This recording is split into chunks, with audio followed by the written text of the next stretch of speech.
Heather? Dangerous tides made for a pretty tough day at two huge Cape Cod tourist destinations today. Swimmers at Coast Guard Beach in Eastham and Marconi Beach in Wellfleet were forced out of the water. News Center 5's Mary Saladin is live in Wellfleet tonight. And Mary, it is lousy timing for beachgoers, isn't it?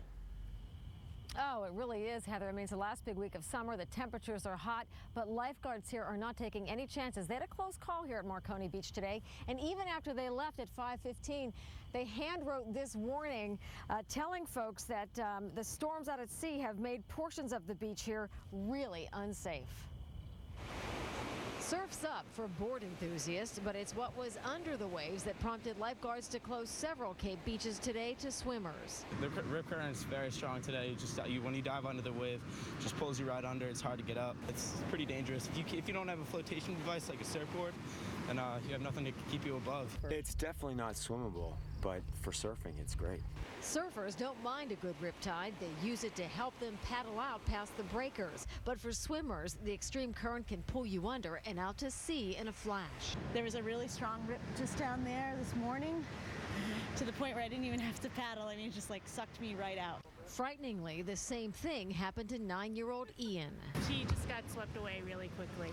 The boy was swimming in this area right here where the two waves come together, and it dragged him out, and you can't get back in. It'll keep dragging you out. Luckily for young Ian, lifeguard David Pike was there to ensure a happy ending. It wasn't going to be long before he would be really seriously in trouble. But everybody did the right thing. The parents stayed in. They saw that I was out there. It worked out beautifully.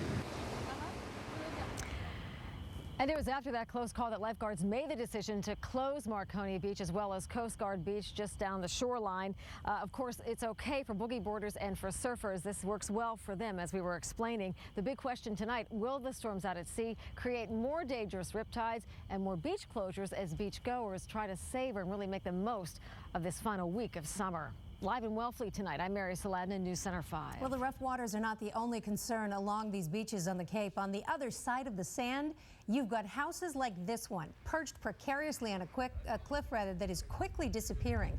There are fears that Earl will cause even more beach erosion along this section of the coast in Wellfleet. It's sad. It's very sad.